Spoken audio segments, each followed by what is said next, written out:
Okay. Last week, we talked about the 10-inch squares and how they shrink, and they only shrink in one direction.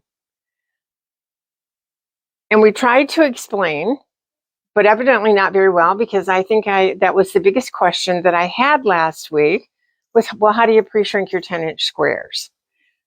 So let's do that. Let's show you how we pre-shrink our 10-inch squares.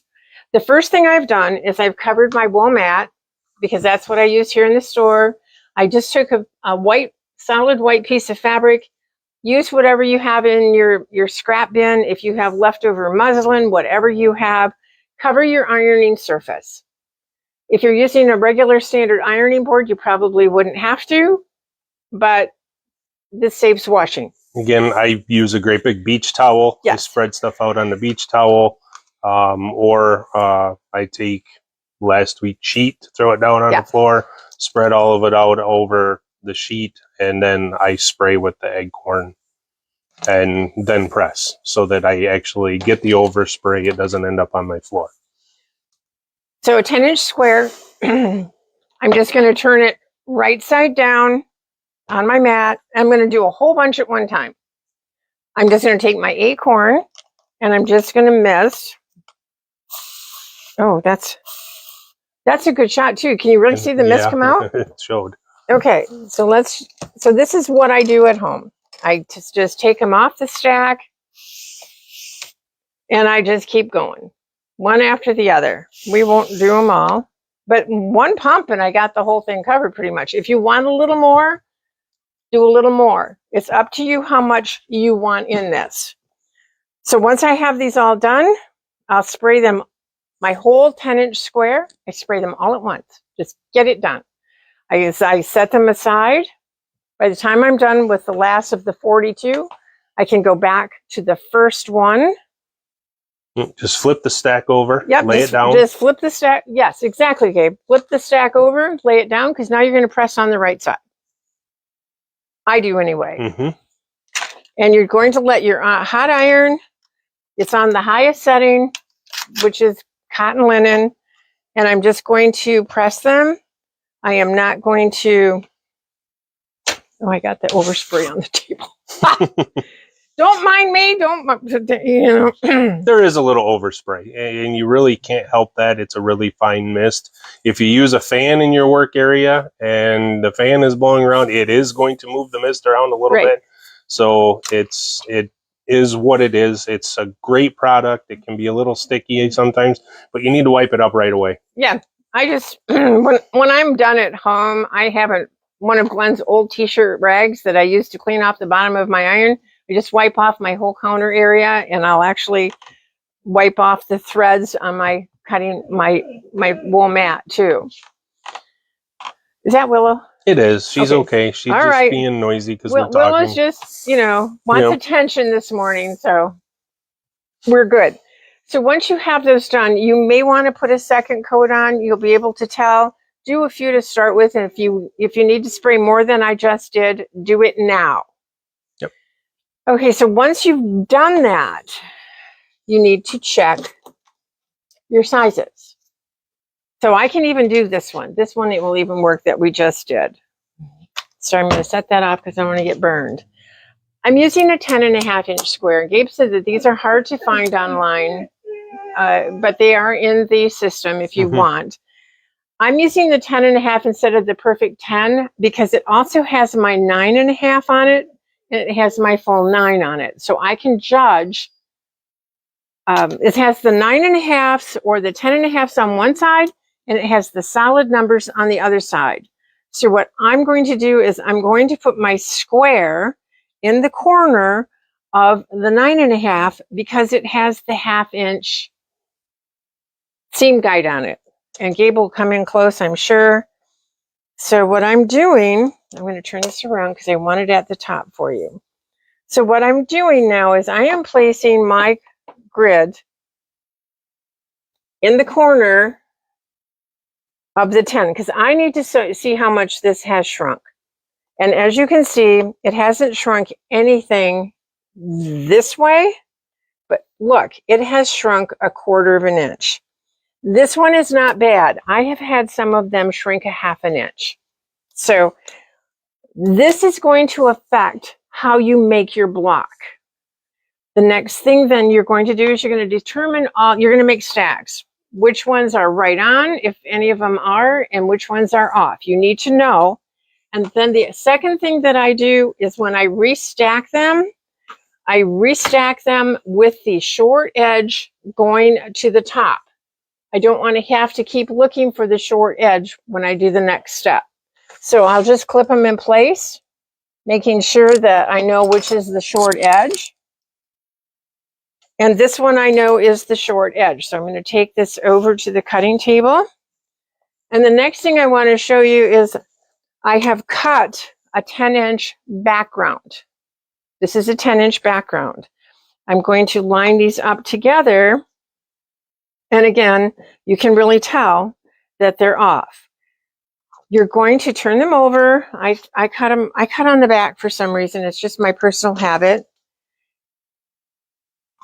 And this is the part where, when I've taught you in the past, I've showed you to put the two squares together, draw your line corner to corner, and sew on each side of the 1/4 inch line. You can't do that on these because only one edge is going to come out closer than the other edge. So what we have to do is we have to cut, and I tried to figure out if you cut one way or the other way, if it was better. So if you try to, it doesn't matter. It's going to be the same. It's going to be way. the same. Yep. So I am just going to lay my ruler and I'm going to cut corner to corner. I did not draw the lines this time. You really don't need to. I'm just making sure that I'm going corner to corner. Oh, that's a nice new blade. All right, so now I have my 2. I need to do that with my 10-inch piece also. You have to have a full 10-inch square. Oop, don't let it slide on you. I'm using a lip ruler, so it doesn't want to lay perfectly flat. And you have your 2 good halves. So we're going to put these right sides together. So this method only works if you're cutting your own 10-inch squares for your background fabric. Yes. If you're doing this with your squares that you've made or a full 10-inch cake mix and you don't plan on using a background fabric, this method isn't the method to do this. This is if you're cutting your own 10-inch squares out of a background fabric and mixing this in with your 10-inch square. Right, and we'll show that too. Okay. So what I wanted to show in this particular case now is that I'm taking my background that I've cut that's a full 10, and I'm taking my 10 that's not, and I'm layering them together. And you can see here that this is off here, but you have to pay attention to the other corner now because it's off there. See how it actually meets in one spot? So when you sew this together, you're going to use this outside edge and you're going to keep going on this edge. So it's not going to be one way or the other. So you'll end up with a piece that looks like, this one was really off. So I wanted to show you that one. That one is really off. So this is one that I cut out of the cake mix. This is a 10-inch square, and this was a 10-inch square. And this is how off they were to get my 1/4 inch. Now, see how close that is to the stitching line? This one is that way also. This one wasn't quite as bad, so some will be better than others. But this is really tight to your raw edge. So to avoid, because when you open these up, those could pull out. That is how close it is. The one thing you want to do next, oh, let's show this. They didn't understand what I meant last week by a little starter tab. Oh. So when I sewed them together, I used a little starter piece. I have a whole stack of these by my sewing machine because you don't want this point to go down in your feed dogs. You just run a stitch over this and then you pick up your point and you keep right on going. And then your next point and your next point will be fine. But sometimes when you start that point, it wants to get buried in your throw plate. And if you have, like on the Berninas, if you have the starts where it actually does a knot or Yes. it does some of the other stuff, you may not want it to do that Right. at the start because it's going to put a little ball of thread right there. Yes. And that may not be what you really want. You just want the continuous thread. So a starter piece is the way to go. So, yes, a starter piece. Because for years I never did that. And then one of my best friends, who is a shop owner, she doesn't do any of her piecing without her starter squares. And there's a name for that, but right off the top of my head, I can't think of what they call it. To me, it's just a little starter square. So once you have these all sewn, here's what's going to happen next. You're going to want to, you're going to want to, so this one's really bad. This one, where's the one that's really bad? This one is really, really bad. I'm right on the edge. So I lowered my stitch length and I did a double row. But what I want to show you is we might be okay. I'm only going to finger press this. I'm only just going to finger press this. I'm not going to iron it yet. And I'm going to take my 10-inch square and I want my lines to go right through here. I need a 9.5-inch square. That's what I need.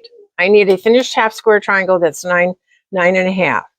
So this is actually the 10, and I'm off up here and I'm off on the sides. But if I go to the 9.5, am I going to be able to get it? And I am. And I have a little wiggle room. Look, so I'm at my 9.5 here. I'm actually over here on the 9.5 line. I'm over here on the 9.5-inch line.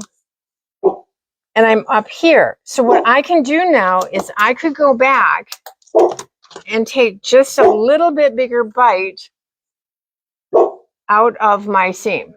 So then once you do that, then you're going to trim these. So let's do that next. Let's just do it. So I did that one. Is there a way to check that before you sew? You can't because you don't know where your seams are going to lie. I mean, you could, but I don't know how to tell you where your seam is going to end up. And they're all going to vary just a hair. So once you have that, then I'm going to turn it over. I'm going to use this one. I'm going to use my Acorn Precision Piecing Treatment. I'm going to put it on. Come on, I just filled it. There we go. And I'm bringing this right out to the edges, especially on this one, because with that skinny little seam, I don't want it, I want it to lay really flat. And you can, that's showing up really good there. I'm going to press to the dark. So I'm just going to use, I brought my tool. Where did I put it? Nope, I didn't bring it. Yes, I did. Haha. So I'm just going to lay these perfectly flat, crease them. I'm just going to make sure that that's nice and even. I'm going to hit it with my iron really quick. Let's go back over here. Now I would do a whole bunch of these before I actually went to the iron, because again, that lets the treatment soak in.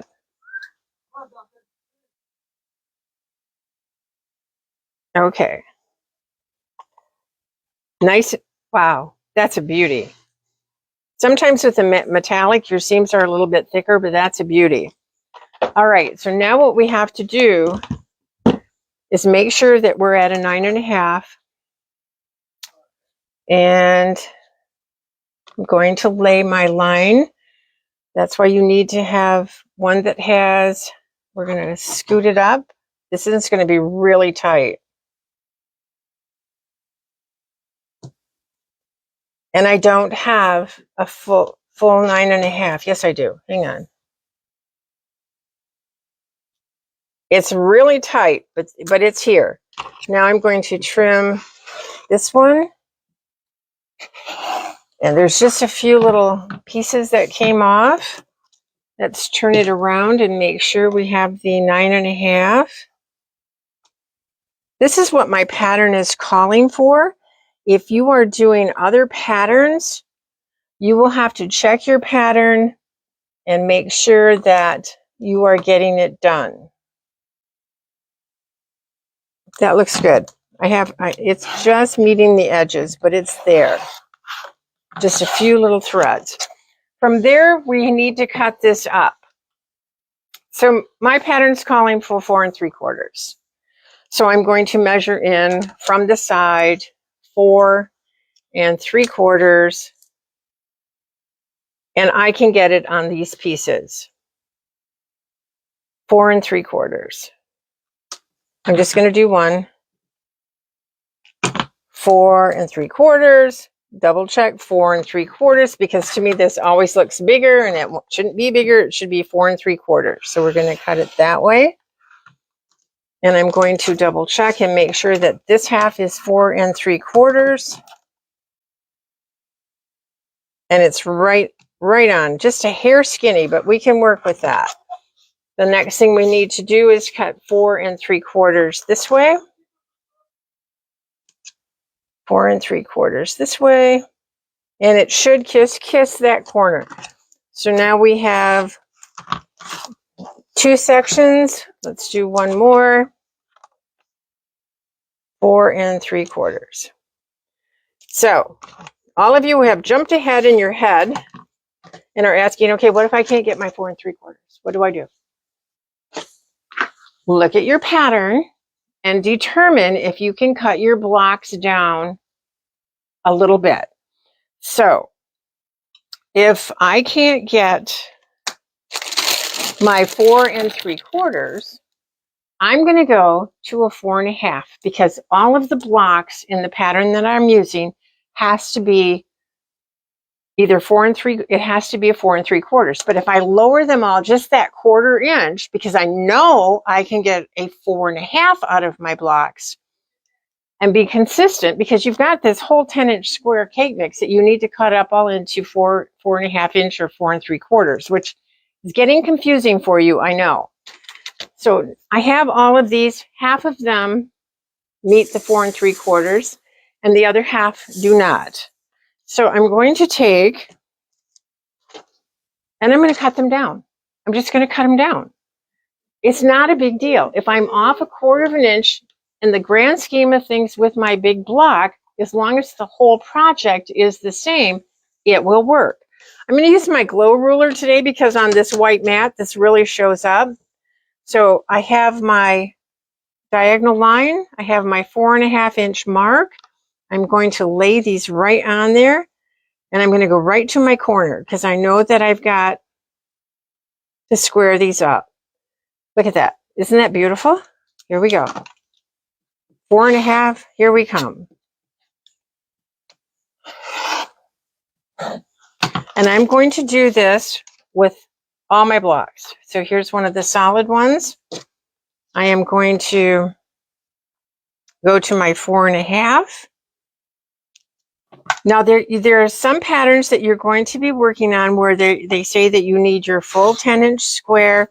Look at your pieces, and if you can just go down a 1/4 inch, your pattern will work. It will be a hair smaller, but you have to make sure you cut your pieces all uniformly. You can't cut one at 4 3/4 and one at 4 1/2, and then you're going, why don't they line up?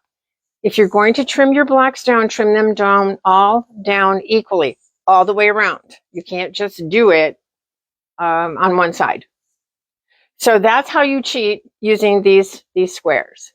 Make sure that you line your pieces up to the outside corner. And you may have to fudge it, but we can actually go back and do another seam. So that's how you take and you adjust your squares. Oh, Willow. She says it's time to go. You're beyond your time, Grandma. So I'm going to wish everyone a wonderful week. Stop in and see us. Happy stitching. Happy quilting, everyone.